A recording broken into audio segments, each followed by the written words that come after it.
Kozhikode medical കോളേജിലെ മരുന്ന് ക്ഷാമം രൂക്ഷമായിരിക്കുകയാണ്. അതിനെ സംബന്ധിച്ച് കോൺഗ്രസിന്റെ പ്രതിഷേധം കടുക്കുന്നു. അവിടെ നിന്നും DCC പ്രസിഡന്റ് പ്രവീൺ കുമാർ സംസാരിക്കുന്നു. ഒരു തർക്കവും വേണ്ട. അടിയന്തര പരിഹാരം ഉണ്ടായിട്ടില്ലെങ്കിൽ ജനങ്ങൾക്ക് വേണ്ടി അനിശ്ചിതകാല സമരവുമായി കോൺഗ്രസ് ഈ ഓഫീസിന് മുമ്പിൽ വരും. ഇവിടെ ഒരു ആരോഗ്യമന്ത്രി ഉണ്ട്. ഞാനൊരു കാര്യം പറയുന്നു, അവർക്ക് ചെയ്യാൻ പറ്റുന്ന ഏറ്റവും വലിയ കാര്യം എന്ന് പറയുന്നത് ഈ പണി രാജിവെച്ചിട്ട് ആ വാർത്ത വായിക്കുന്ന പണിക്ക് പോകുന്നതാണ് ഈ ആരോഗ്യമന്ത്രിക്ക് ഏറ്റവും നല്ലത്. ഞാൻ എന്തെങ്കിലും ഒരു പുരോഗതി ഉണ്ടോ, എന്തെങ്കിലും ഗുണമുണ്ടോ? ഒരു ഗുണമില്ല.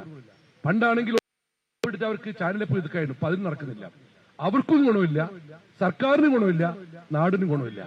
അല്പമെങ്കിലും ഇതിന് ധാർമ്മികത മനസ്സിൽ ആവശ്യപ്പെട്ടെങ്കിൽ ആരോഗ്യമന്ത്രി രാജിവെക്കണമെന്നാണ് കോൺഗ്രസ് ആവശ്യപ്പെടുന്നത്.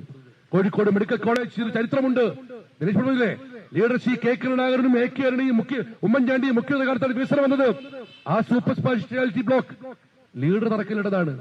ഇവിടെയുള്ള പല സൗകര്യങ്ങളും AK ആന്റണി കൊണ്ടുവന്നതാണ്.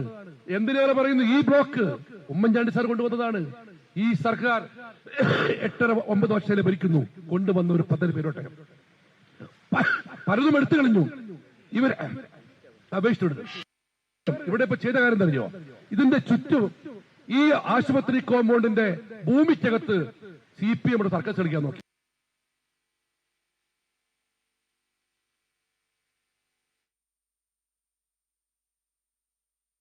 കോഴിക്കോട് മെഡിക്കൽ കോളേജിലെ മരുന്ന് ക്ഷാമം രൂക്ഷമായതിനെ തുടർന്ന് വലിയ രീതിയിൽ പ്രതിഷേധങ്ങളാണ് കോഴിക്കോട് നടക്കുന്നത്. കോൺഗ്രസിന്റെ പ്രതിഷേധം ഇപ്പോൾ കടുക്കുകയാണ്. അവിടെ DCC പ്രസിഡന്റ് പ്രവീൺ കുമാർ സംസാരിക്കുന്നതാണ് നമ്മൾ കേട്ടത്. ആരോഗ്യമന്ത്രി, നിലവിലെ ആരോഗ്യമന്ത്രി രാജിവെക്കണമെന്നുള്ളൊരു ആവശ്യത്തിലേക്ക് വരെ, അല്ലെങ്കിൽ അത്തരത്തിലൊരു പരാമർശത്തിലേക്ക് വരെ കോൺഗ്രസ് കടന്നിരിക്കുന്നു. മരുന്ന് ക്ഷാമം അത്രയധികം രൂക്ഷമായൊരു സാഹചര്യം കൂടിയാണ്. തീർച്ചയായും ഇതിനെ സംബന്ധിച്ച് ആരോഗ്യവകുപ്പിൻ്റെ ഭാഗത്തു നിന്നും കൃത്യമായൊരു പ്രതികരണം ഇതുവരെയും ഉണ്ടായിട്ടില്ല. ഇനിയും ഉണ്ടാകണം, അല്ലെങ്കിൽ പ്രതിഷേധം കൂടുതൽ കടക്കുകയും ചെയ്യും. പ്രതികരണത്തെക്കാൾ ഉപരി അവിടേക്ക് കൃത്യമായ മരുന്നുകൾ എത്തിക്കുക എന്നുള്ളത് തന്നെയാണ് DCC പ്രസിഡന്റിന്റെ വാക്കുകൾ. അത് കാണാൻ തയ്യാറാവണം. അത് തയ്യാറാവാത്തത് കൊണ്ടും ഇവിടെ ഞാൻ പറഞ്ഞല്ലോ, ഫെസ്റ്റ് നടത്തി കോടികൾ തുറച്ച ഒരു മന്ത്രി പോലും ഇവിടെ വിടുന്നില്ല. വേറൊരു മന്ത്രിയുണ്ട്, പാവം വനവകുപ്പ് മന്ത്രിയാ. അയാൾക്ക് വരാണോ കൃഷിയാണോ ഇപ്പോഴും അറിയില്ല പാവത്തിന്. വേറൊരു മന്ത്രിയുണ്ട്. അങ്ങനെ 2 മന്ത്രിമാർ ജില്ലയിലുണ്ട്.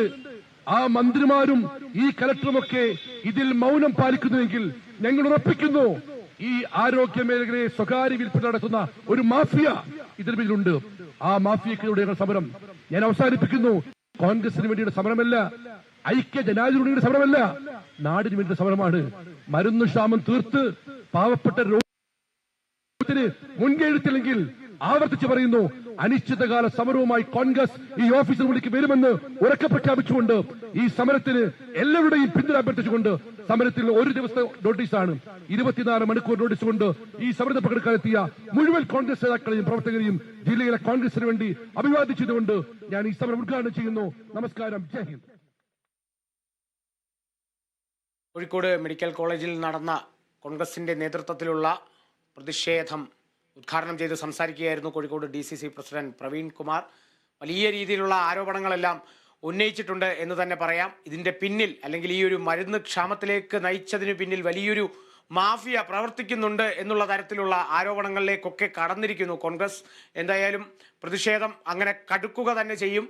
ഇനിയും പ്രതിഷേധങ്ങൾ കാണാനിരിക്കുന്നതേ ഉള്ളൂ എന്നുള്ള തരത്തിൽ കൂടി കോൺഗ്രസ് അവിടെ പറഞ്ഞു വെക്കുന്നുണ്ട്. തീർച്ചയായും പ്രതിഷേധങ്ങൾ കടുക്കും എന്ന് തന്നെയാണ് പറയാൻ സാധിക്കുന്നത്. മരുന്ന് ക്ഷാമത്തിന് ഇനിയും ഒരു പരിഹാരം കണ്ടില്ലെങ്കിൽ, അധികൃതർ ഇനിയും കണ്ണു തുറന്നില്ലെങ്കിൽ തീർച്ചയായും പ്രതിഷേധം കടുക്കുക തന്നെ ചെയ്യും. നമ്മൾ മറ്റു വാർത്തകളിലേക്ക് കൂടി പോകുന്നു.